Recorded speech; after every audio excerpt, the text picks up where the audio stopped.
Welcome everybody back to Spinner Rack. Today we're going to be talking about Ava DuVernay's movie, When They See Us. Once again, I got the crew here. I got Cal and Petey, and we're going to definitely discuss and break this down. Because this movie is kind of close to our hearts because this is something that definitely happened. This is something that happened in New York City, where we're from, basically around the same time that we were growing up. You know, and it's something that it's a caution tale that a lot of black boys have to be careful about when they are interacting with the police. You know, we're not saying all police, but we're just saying this is something that you definitely have to do. So look, I have my points on it, but let's, the basic setup to this whole story is that there was a tragic incident that occurred in April of 1989, where a group of young boys and men went into Central Park and got into some serious trouble doing different things. You know, there was assaults and stuff that occurred, but the main thing is that this story deals with the rape and vicious assault of the Central Park jogger, who ended up going into a coma, losing her memory, had years of rehabilitation because of this attack.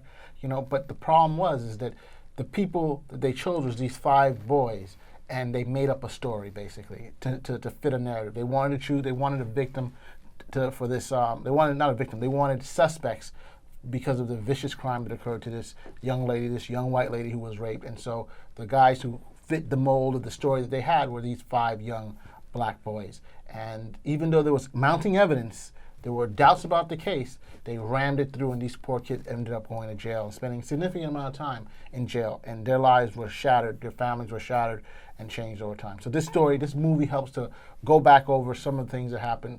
It shows us some of the mistakes, shows us what happened, but most importantly, what the rights of these boys were trampled with.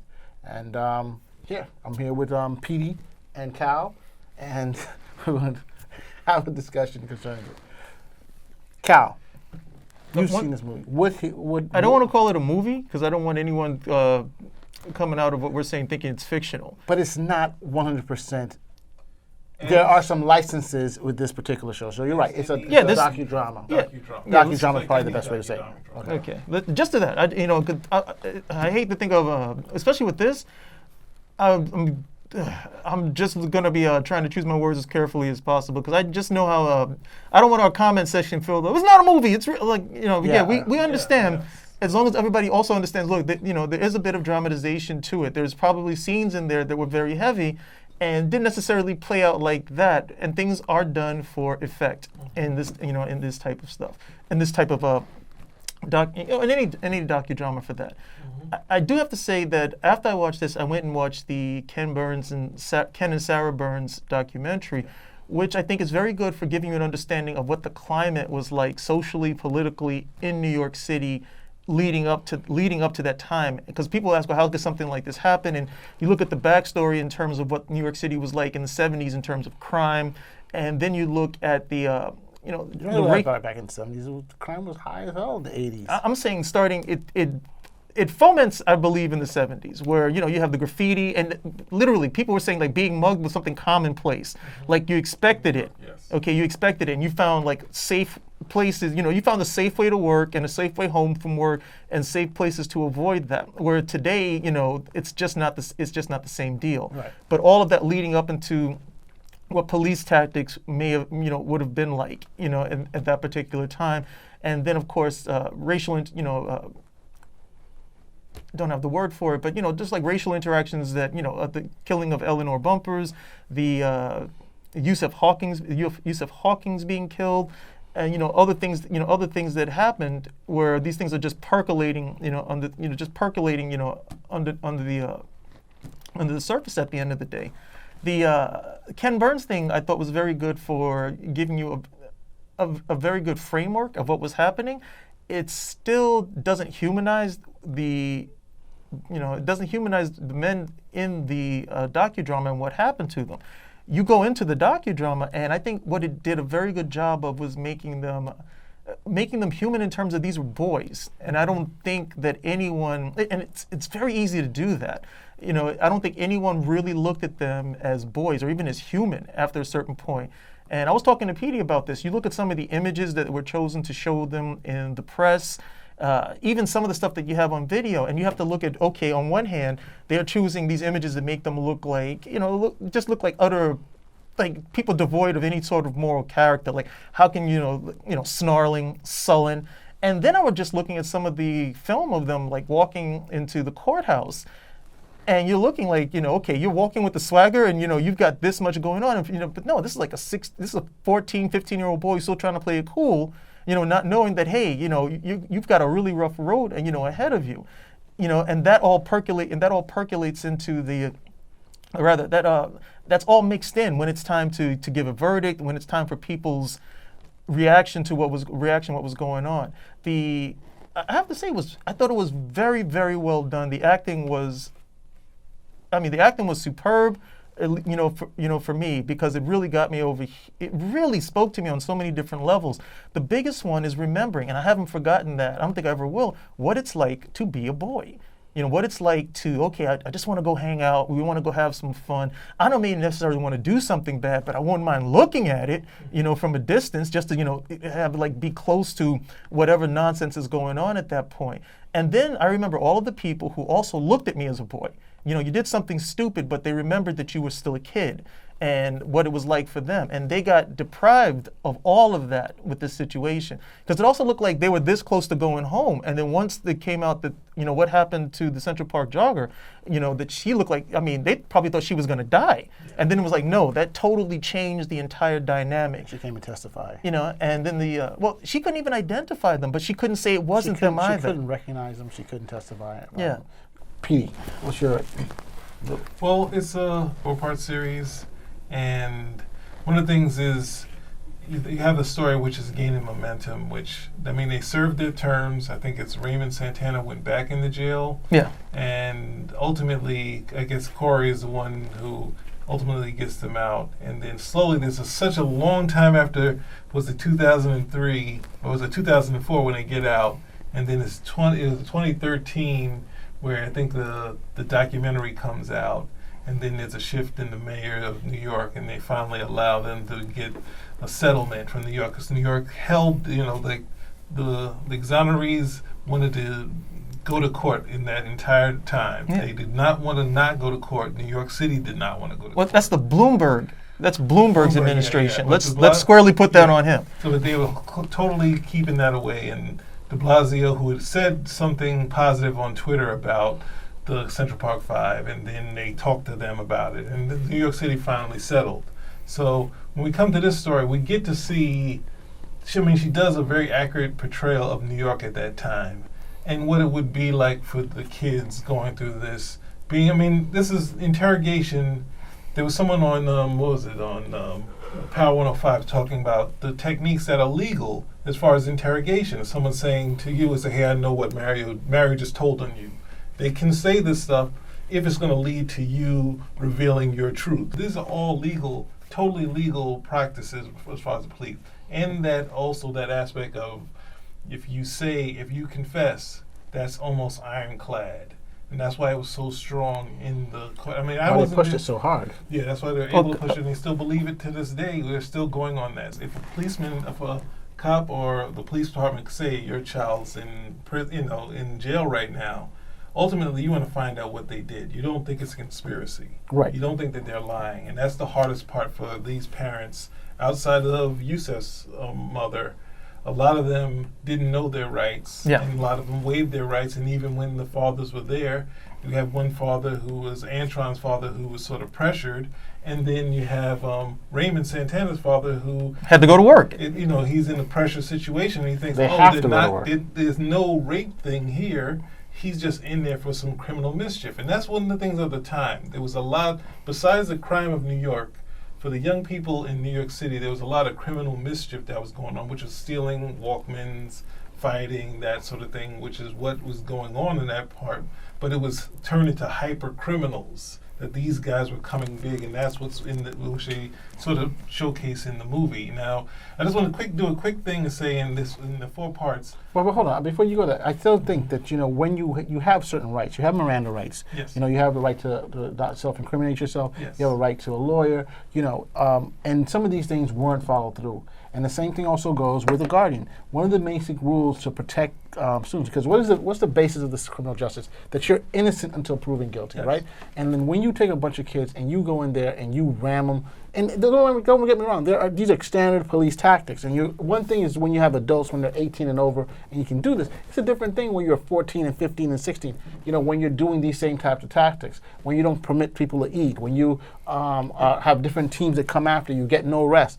These things, especially when you don't have a guardian to do it, and they know full well when they have these guys. Oh, he waived the right for a lawyer. They don't know their rights. They don't know what they have to do. Yeah, but even what I also thought is, it was a complete breakdown on all fronts, because even when you had guardians there, they didn't realize, okay, if I leave the room, that's it. Right. They didn't realize, okay, if you leave the room, you pretty much just waived your right to being there.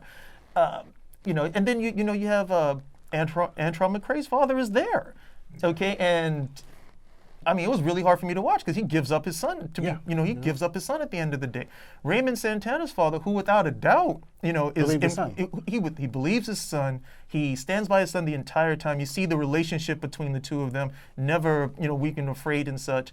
And even his he's thinking, look, this is, I don't know what happened, but it doesn't seem like it's that big. I'm going to go to work and come back. And by the time he comes back, it's too late. It's done. Right, but and he's Raymond, like, what the hell was going on? So, and none of these, I don't think. And Raymond he tells Raymond, don't say anything. And Raymond's like, I got it, Dad. Don't worry. It's going to work out. By the time he came back, it was too late. Yeah, but I'm saying, but still. He left his grandmother. His grandmother, of course, I can't even say that she didn't. The language was a barrier because you had someone there to translate. But the bottom line was, nobody thought it was going to. Nobody thought it was going to snowball into what happened. And even they're telling you, by the time they got to a certain point, it was too late. But by they were lying to the kids. They were saying, "Oh, just sign this and you can go home," and knowing full well that's standard tactic. Yeah. They can do that. I'm not saying they can't. I'm just saying before a child without a guardian there to say it, I can't. To me, that's unconscionable. There's certain basic rules and rights that you have to have. Look, the kid may have done it. You're not disagreeing that he may have done it, but you know what? Let's follow the procedure. Because, one of the greatest things in any job, and even particularly in the criminal justice, if there's a procedure in place and you follow that procedure, you're going to get this person dead to rights no matter what, right? But if you don't follow the procedure, it's going to just fall out. Well, Petey alerted me that when it first started, it wasn't 5. It was more like 15. It was a bunch of them. It was more like 15 that they were looking at. And it gets down to, at least my belief is that it got down to these 5 because these were the guys who were cracking at the end. These are the guys who were actually, exactly. giving them stuff to actually work with. And I mean, because the whole thing with and that's another reason why I thought the Ken and Sarah Burns documentary was good, because Corey Wise never went into the interior of the park. He got to see like some smattering of what happened, and then after that he's like, okay, I've seen enough, and he went home. So he really had nothing. He was the He really had nothing to do with it. He came down in support of a friend, Yusuf, and he ends up doing 13 years. I'm not trying to excuse anything that the police said, but I've seen this happen in just like school building. It's a top-down thing. If they're saying, look, we want results. Okay, we want results right now. And these guys are like, look, okay, but we got to give these guys, we got to give these guys breaks. We got to give this guy a break. And the guy on the top is like, the hell with that. We want results at the end of this nature. And again, because there was another rape that took place where this woman was thrown off a building. She was raped and thrown off a building, and no one knows about that one. That was at the same time. And there was none of the same press or any of the push afterwards. So because she wasn't Ivy League. She wasn't Ivy League. She wasn't quite. And it wasn't. It wasn't a rich neighborhood. It wasn't an affluent neighborhood. It didn't have the press. There's so many different. Right. And so many different factors that went into it. Black against. It wasn't a white woman getting raped by a black person. You know what I'm trying to say?